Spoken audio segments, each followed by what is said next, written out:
Ladies and gentlemen of Knucklehead Nation, welcome to the Fightersrep podcast, episode 60. I'm your host of Fightersrep, Fez, alongside my esteemed colleague and the king of Richmond Heights, Miami, Florida, Ignorant Behavior. How you doing, man?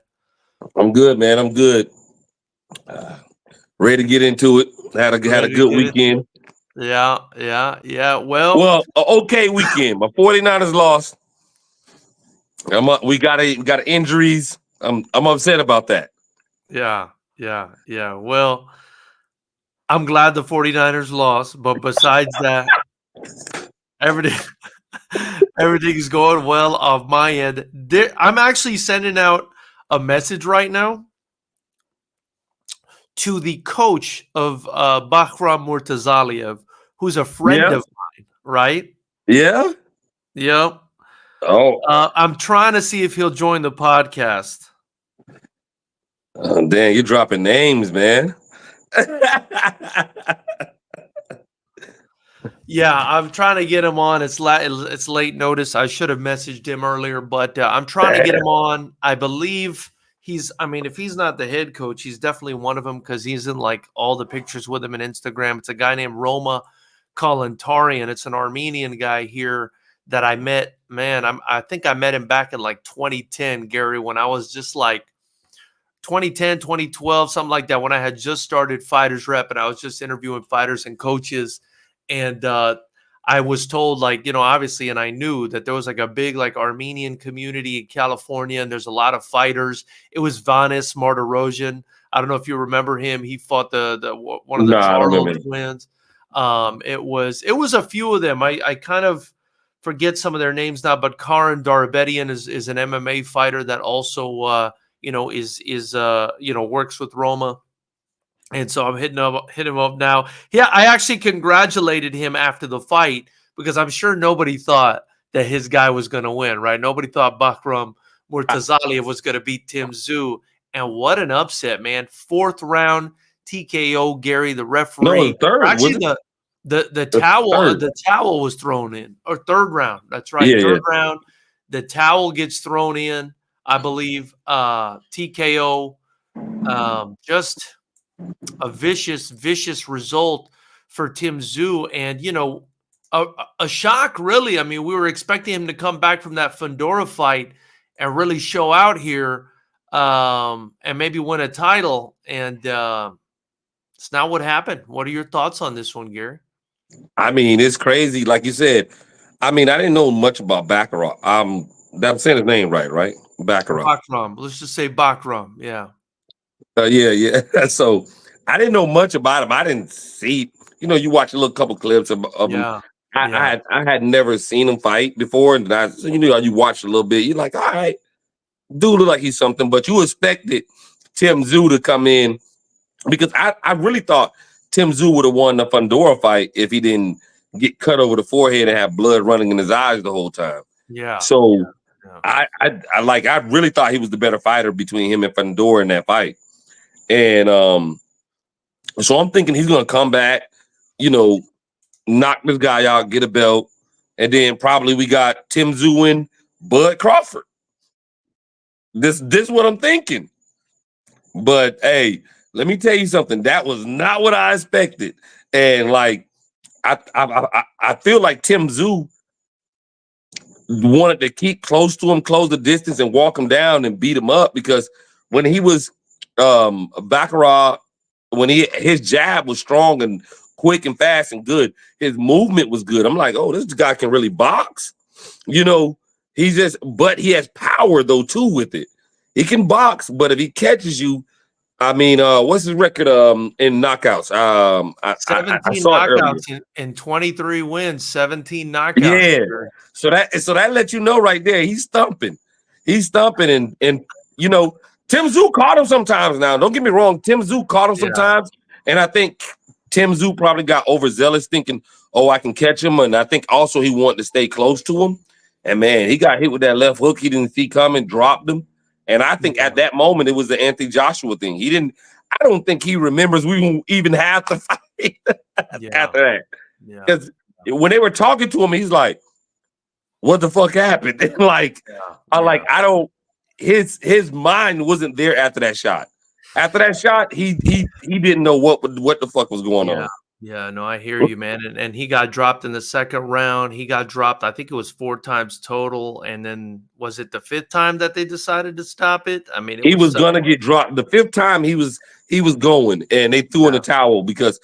And some people criticize the ref, like, dude, you gonna let him get killed? This is something I wanted to raise, right? Because I think they've really made their mark in the sport, right? We saw Artur Beterbiev, we saw Dmitry Bivol, Beterbiev, especially, from those that Caucasus region there near Russia, where they're not, they're representing Russia, but they're not really Russian, Gary. These are this Caucasus region people. A lot of them are Muslim. One thing I thought was really interesting, though, is I believe Murtazaliev is Muslim, right? But his coach Roma Kalantarian, he's Armenian, which is also close to that region. There, a former Soviet satellite country. Christian guy working together. So I thought that was a pretty cool thing. I thought that was a beautiful thing. And these guys from, they call it Eastern Europe, but I don't really, consider it Eastern Europe if you ask me. But man, they're really, there really must be. I don't know what is going on out there, So this guy kind of comes out of nowhere and knocks out Tszyu, who, in my opinion, if you would have told me who was going to win this fight ahead of time, I would have said, may the best man win. But I would have thought Tszyu 10 times out of 10 probably would have won this fight, Gary. What do you think happens? What do you think happens to Tszyu after this? He can still fight because I understand there's 2 fights in a row he lost. Yeah. I don't hold the Fundora fight against him because I think if that cut doesn't start happening, he wins that fight pretty handily. Mm-hmm. You know what I mean? I still think it was up in the air at the end of the Fundora fight of who won. You know what I mean? Yeah. And like I didn't really hold that against him. Things happened. He tried to warrior through it because of the blood running through his face. Right. That handicapped him a lot. You even thought they should have stopped it. He shouldn't even went along with the fight. Yeah. He should have stopped it there so he didn't have that loss on his record, which, maybe. But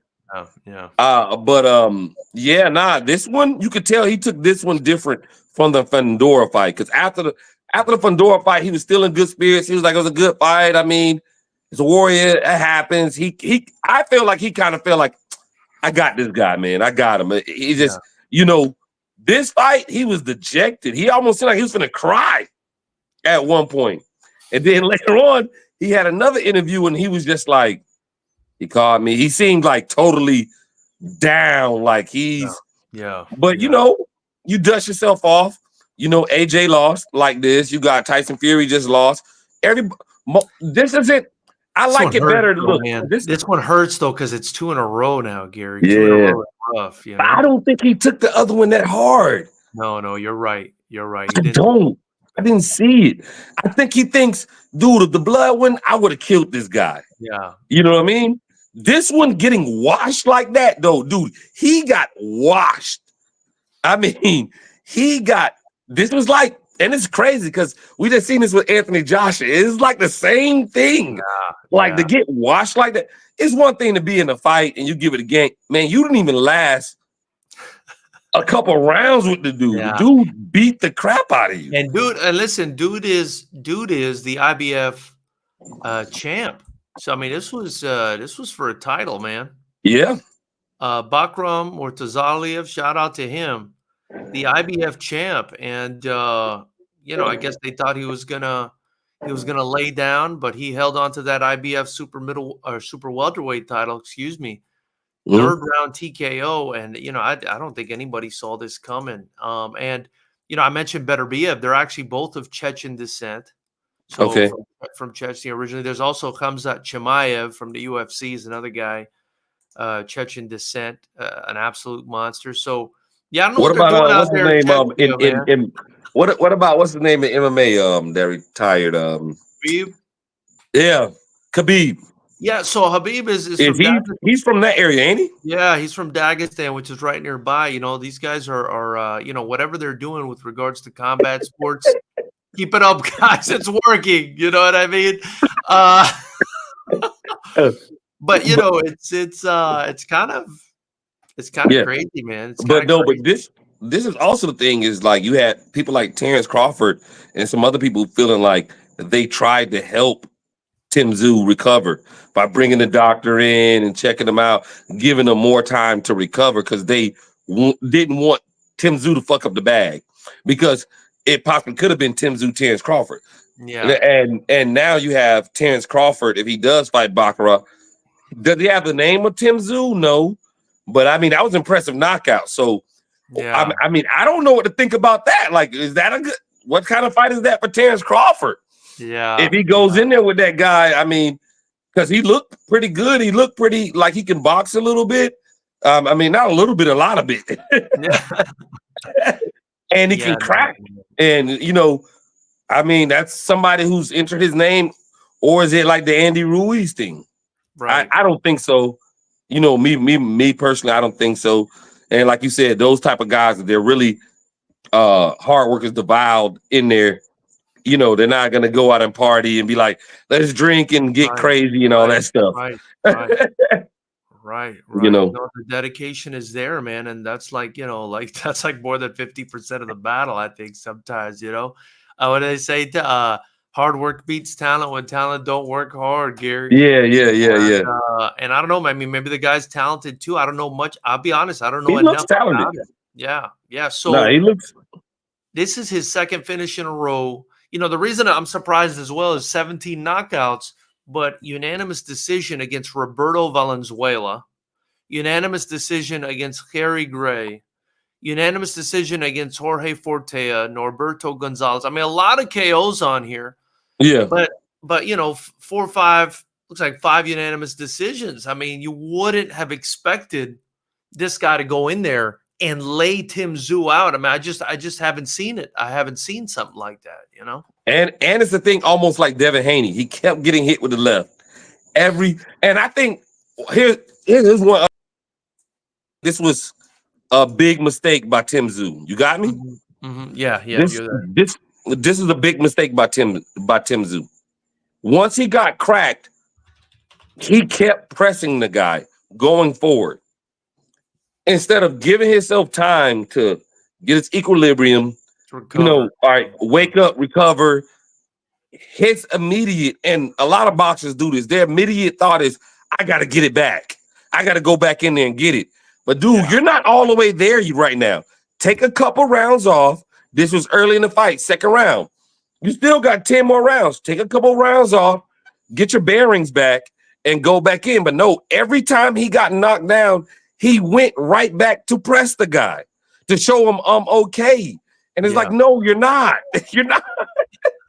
It's tough with boxing, man. I mean, if this was MMA or kickboxing, and I'm hoping some of that culture rubs off on boxing, it would be less of a big deal. But losing 2 in a row like boxing like this, especially when you had a big old bag in front of you. I mean, we're seeing these bags go up in smoke, man. Like, Yeah. bro, just that's all I'm saying. Just take the fight, man. Just take the fight if it's there, because my goodness, was this. I mean, and Bakram Murtazaliev, shout out to him, but really not a popular name at all. Maybe he lands the Turkey El Sheikh sweepstakes with Terrence Crawford. We'll see, man. But I can't imagine that that's going to be an attractive name for Terrence Crawford. That's very high risk, very low reward, if you Yeah. ask me. But at the same time, who knows? Maybe Turkey's feeling generous. This guy's a Muslim from the region. Maybe he'll get a lot of fans to come out if they do a fight in Saudi Arabia against Terrence Crawford. I don't know. I have no idea. It's a possibility. You know what I mean? I mean, what do you think about what do you think about some people said that Tim Tszyu was talking about all these other fights after this, that he was overlooking the guy. That and I think Terrence Crawford said it. Forgive me if I'm wrong, but like he was saying that it was a cherry pick going wrong. Like he thought he was going to get a win and get these next big fights. Do you think Tszyu was overlooking this guy in automatic because he was talking about fighting other fighters after this and other fights. Do you think that's what happened? It could be that, or it could be this guy has just improved that much between his last fight and now, Gary, because to knock out Tszyu, a guy that we've seen is very durable, considering this guy's record, I mean, it could just be a situation where he's just got the right coaching behind him, which is part of the reason I was trying to get Roma on. Could be the fact that he's just got the right coaching behind him now. And, maybe they found something. Maybe they figured something out. Maybe they corrected something, and maybe he's just working hard and it's taking him to this next level. I don't know. I would love to speak to Tszyu. I would imagine, though, I mean, there's got to be some sort of distraction, right? When you're in that position, and because I believe he's probably like a bit of a cash cow, especially coming from Australia. Like I'm sure over there he'll get paid whatever he wants to get paid when he's fighting, especially with his name and his father's legacy and everything like that. Who knows? Maybe he did overlook him, Gary. Maybe he thought he can get a lot of money and he's a big name. But man, what I don't know if it was a cherry pick or just a regular pick, whatever it was, it went wrong as hell. Man, that really bag, wrong. Hey, that bag went up in smoke. People was like, damn, he fucked up the bag for even Terrence Crawford because they were going to try to do that. But I think Terrence Crawford might go ahead and fight because if you can't get the big names in like Terrence Crawford wants, why not just get all the titles and unify them? That's another. I mean, dude, imagine if he did it at 154 and unified all the belts at 154. That's 3 divisions. That's that for your legacy, which he talks about, that he wants something for his legacy. He wants the bag, but if he can't get the bag, he wants legacy. That for your legacy, 3 division unified. Yeah. I don't know how many people did that. Maybe you could tell me. I don't know who else did that. I don't think anyone has, man, but I could be wrong. I don't think anyone has. I think he'd be the first. He could do it. I think he could do it. If anyone can do it, that guy can do it, man. Yeah. So before we move on, guys, don't forget, subscribe to the channel. Join the channel to help us continue to grow Fighters Rep. Fighters Rep 27. It's going down November 23rd at the beautiful Commerce Casino. Get your tickets at fightersrep.com. You're not going to want to miss it. We've got 18 fights right now. Of course, the card is subject to change, but we're sitting on 18 incredible fights featuring some of the best young strikers in the game and 3 amazing title fights you are not going to want to miss. This thing is headlined by Edgar Fraga representing Classic Fight Team versus Aaron Hotwater Fawcett representing Andrade Muay Thai. It's Las Vegas versus Santa Ana, California. It's Mexico versus the USA. You're going to want to come out and check it out. It's going to be a hell of a fight. Up next, Gary, I want to make a quick prediction with you, man, or it doesn't have to be quick, but you know what I mean. Catterall versus Regis Prograis goes down October 26th. That's this Saturday in the UK, 7 p.m. UK time. It's going down. These 2 contenders are, some of the best in the super lightweight division. I'm excited for this fight. I want to see what Regis Prograis looks like after, that Devin Haney fight. And I want to see what Jack Catterall looks like, man, because he's been floating up there among the best for a while. But he's going to have home court advantage, Gary. And, Regis, what's he going to look like after that Devin Haney fight, man? So I don't know who you have. We haven't talked about it. Sometimes we talk about it. So I don't know who you have. I have Catterall. Yeah. I have Catterall beating him. I think Catterall is the more nimble of the 2 as far as feet work and everything. And part of one of Regis's flaws is foot, that he's very flat-footed. And I know, you generate power, but he has to generate that power, he has to stand flat. And that killed him against Devin Haney. I think if Catterall uses his jab, use his movement, but let's not get it twisted. Catterall can punch too. And you throw a lazy jab out there, he's coming over with that overhand right. He's coming over top with the overhand. But I think if he sticks with his jab and makes it tough on Regis, and they both fought Josh Taylor. Yeah. A lot of people thought that Catterall beat Josh Taylor the first time. Yeah, yeah.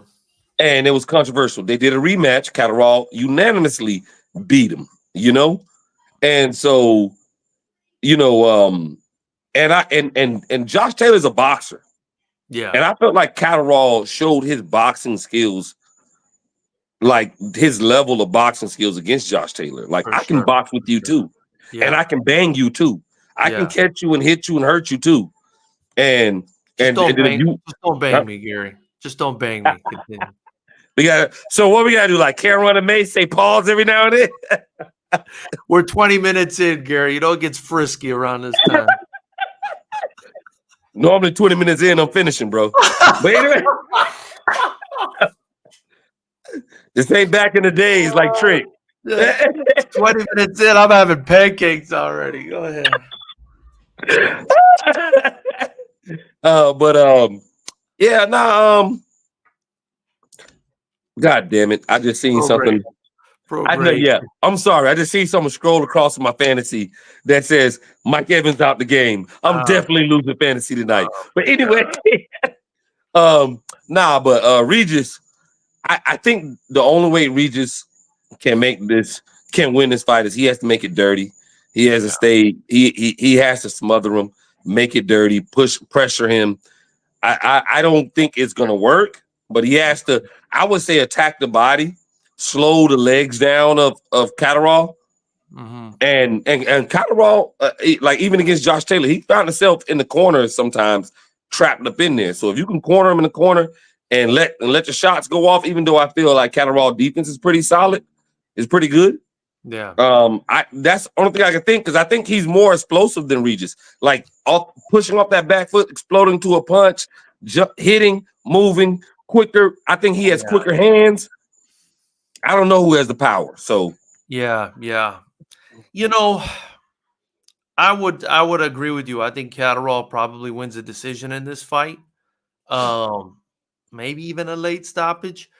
Unless Regis can somehow channel the old Regis again, man. But I say that because since that Josh Taylor fight, man, I just haven't seen the guy. You know what I mean? I haven't seen that guy that Wheezy was getting behind. Remember the guy Wheezy was getting behind, man? I was like, man, Little Wayne was talking about this guy. He's upcoming. He's a beast. And he was looking so good. And remember when he I think he finished in Dongo maybe even faster than Crawford did. And he was like, he had all this hype behind him. And if he could somehow channel that guy again, but I want to say that fight with Josh Taylor not only took something out of Taylor, it took something out of Prograis. I felt like the only time I ever saw Taylor good again after that fight was when he fought. Is it Jose? It's I think it was to unify at 140. I forgot the guy's name now. A real good fighter from here in California. I'll look it up. But it was basically in unifying where, that was the next time I saw Josh Taylor look good. And after that, I just haven't seen Jose Ramirez. So he oh fought Jose. yeah. But Yeah, some people so thought that Jose Ramirez kind of that too. That too. So had Jose landed some Ramirez, things on him. right, but Jose Ramirez, that's when I believe he unified. And then he fought Jack Catterall, split decision. Like you said, a lot of people thought Catterall won. Then he went to Teofimo Lopez. I thought he kind of got schooled in that fight. Yeah. And then Jack Catterall beat him unanimous decision. So interesting that they have this, common opponent. Catterall's 1-1 against him. Regis is 0-1. We never saw a rematch between Regis and Josh Taylor, but I didn't think I don't, it needed to be a rematch. I thought yeah. Josh Taylor schooled Regis pretty Well, good. Regis came on pretty strong in the end of that fight, is what I remember. But I don't think it needs to be done at this point either. I mean, I just feel like Regis just hasn't found that guy in him again. Well, my thing is, I think even if we look at young Regis against Catterall, I still would pick Catterall, because and Regis, when he fought Josh Taylor, obviously Josh Taylor's taller and longer than both of them. Yeah. And he's a better boxer than Regis. And Regis when you have these type of fighters that are come forward fighters that are flat-footed, that really have to set their feet to land their shot. They're not you know, and you get in there with a guy that's taller, longer, like Josh Taylor, moving around, a better boxer. They know how to handle those type of guys. I think Josh Taylor ran into basically, let's say, Catterall, a more athletic guy who can also box. Yeah. Than Josh. He's more athletic in my eyes than Josh Taylor is. You know, and you don't think so? You don't think Catterall is more athletic? No. I think Josh Taylor was Tszyu was definitely more athletic than him. I think now, but I think Josh Taylor in his prime was really athletic. Actually, I'm talking about when he fought those guys. Those guys he was probably those guys were more. If you watch, especially if you watch the second fight, Catterall deteriorated. Gary, he had deteriorated, man. Even but that's what I'm saying. 33, you know. I'm just saying. If you watch that, watch that fight, you cannot watch, like I said, especially the second fight, and tell me that Catterall wasn't the more athletic fighter. Like I said, I mean, I Josh thought Taylor's longer. He was longer. You know, he tried to stay behind that jab. He tried to walk him down sometimes and get him in the corner, but you know, and then especially with Tszyu. Tszyu's young. Tszyu's always been athletic. And I think Tszyu was faster. And he ran into that problem with Tszyu and everything. I think Taylor just couldn't pull the trigger anymore. But I want to go back to Prograis' career after Taylor, right? I mean, he actually had some good performances after Taylor, but I'll tell you where I think he lost one of them before he fought. Go ahead. I'll tell you where he started to slip up, right? So Taylor was actually his first loss, but then he fought Juan Heraldez, TKO, then Ivan Redcatch, TKO, Tyrone McKenna, TKO, Jose Cepeda by knockout. I thought he looked pretty good in that fight because Jose Cepeda is a tough guy. And but then Danielito Soria, I think you remember that fight. It was a split decision win. It was really a close fight. People was questioning. Yeah, people was questioning. I remember. Like, that's what I remember. Yeah. And then he fought. Who did he fight after that? Devin Haney was after that, man. Yeah. So it was meaty. So yeah, a lot of people thought you almost saw like a lot of people thought he lost that. A lot of people thought that he lost that fight. Yeah, I remember. I remember watching that, and I think we had a conversation on that, and we was like, he didn't look great. No, he didn't. He didn't, and I was used to him looking great. You know what I mean? And then I saw that, and I was like, "Damn, what's going on with Regis?" You know. But here's the thing: is though, you got to look at the type of style of fighters that he fights. Like they always say, styles makes fights. Yeah. Like it's the reason why Canelo doesn't want to fight a mover, in his words, because those are the most difficult fights. Like I don't want to fight this guy that's gonna move and gonna box and stick and move, and I gotta move around with him all day. It's frustrating. I think the same thing for Regis. I want a guy that's gonna try to fight me too. You know what I'm saying? Yeah. Like not just keep his distance or try to move around and try to make me chase him and make me have to be the aggressor. If I get in there with a guy that's gonna throw hands with me, I got a chance to land my power shot. Yeah. And so that's what I think Regis is. I think Regis had a ceiling. His ceiling is only. I feel like guys who walk forward and wants to walk you down, their ceiling is much lower than the guys who have a deeper bag. Oh, for sure. That can walk you down or box you. You know what I mean? The bag, you can only be so limited being a flat-footed boxer. Yeah. You know what I'm saying? That walks forward. You know? The only one that's like that kind of confuses me is Better BF, man. He's just confusing to me, man. Yeah, he does something. He does one some of them. subtle. Even though I thought he lost, but whatever. Yeah, he does some subtle things that makes him different than your typical guy that's just flat-footed and walks forward. He does some things that makes him different. I think Canelo too. Even though I think younger Canelo had better feet. Yeah, but older Canelo is so like he's just so smart and he's just so veteran savvy. Yeah, that you have to be. He's got good movement too. He's got good upper body movement too. You know. Yeah, That But he helps. used to have better feet movement too. He was never like a wizard with his feet, but he was much better with his feet. As he's gotten older, he doesn't really move his feet a whole lot, and he has good head movement. Like I said, he's a very veteran. He does I a think lot he of things does. in there. He's smart. I think Canelo does what he needs to do to win. I don't think he's gonna waste too much energy on a lot of these guys that he's fighting, but we'll see. But look, let me before we end this thing, let's hear your prediction for Catterall versus Pro Gray. Let's get a specific prediction for the fans. Maybe some of these people, they're gonna put some money on this thing. This is not I'm- betting advice, by the way, but let's just hear Look at the lawyer in you. The it. lawyer in you. We're not giving you betting advice. Yeah, But no, I think he drops Regis. I do yeah, think he drops. I don't think he knocks him out. I think he drops Regis probably in maybe like the 7. I think it goes maybe 6 or I'll stick to 7. yeah. He drops Regis after Regis gets frustrated or whatever, and he's catching Regis. I think he drops Regis, but I think it goes to decision. I think Catterall wins. Yeah, yeah, yeah. It's a tough one for me, but I agree with you. I think decision for Catterall. I think he definitely pulls away as the fight continues. Although Regis, I feel like he can close out strong sometimes, like he did against Taylor. So we'll see. But I just don't think. I hope I'm wrong. I want Regis to win. I'll be Yeah. honest with you. I'm gonna go for the American fighter. That's just who I am, right? And Oh, you so much to your hey, American pride. Hey, I'm gonna go with the American. I'm gonna go with Regis. I like Regis. I think Catterall's cool too. I think he's great, but I'm gonna go with the American guy. I want Regis to win, but I think Catterall's gonna beat him, unfortunately. You know what? I like Regis.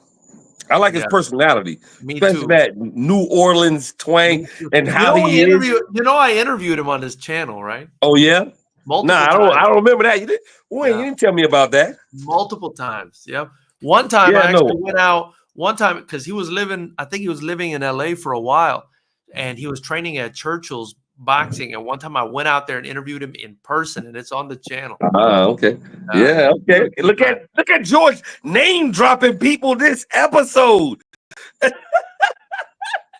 Nah, but seriously though, I like him as a fighter, a personality. I like him. I just Yeah.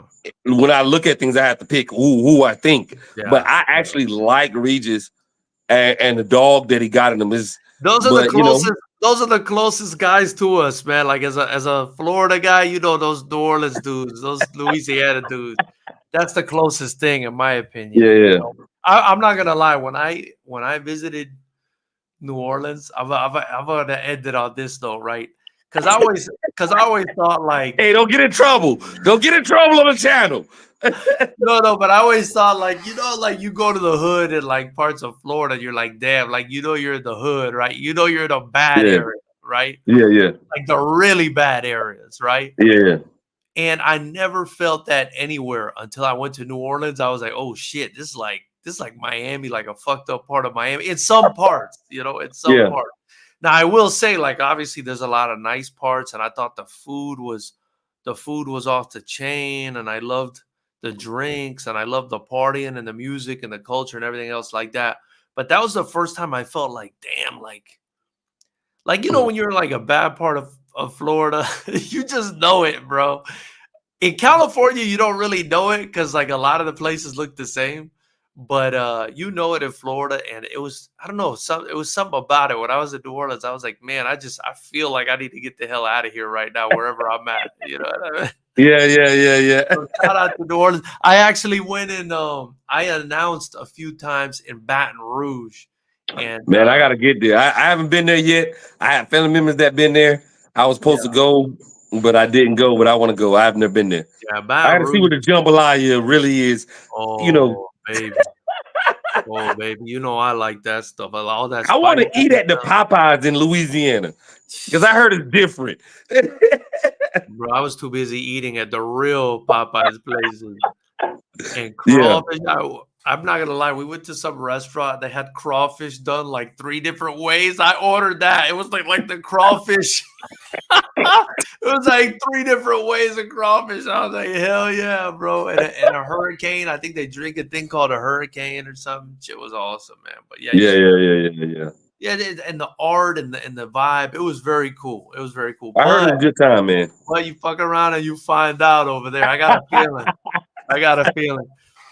But anyway, knuckleheads, that's all we have for you tonight. We appreciate you guys joining us on the Fightersrep podcast. We do this every Monday, and we're going to be bringing you some additional content, especially as Fightersrep 27 rears its big, beautiful head on November 23rd. Tomorrow, actually, we have a countdown. Fawcett versus Fraga premiering at 4 p.m. So check it out and get your tickets at fightersrep.com. Gary, I appreciate your time, and I agree with your prediction, sir. And we'll see you on Monday. No problem, bro. Appreciate you, bro.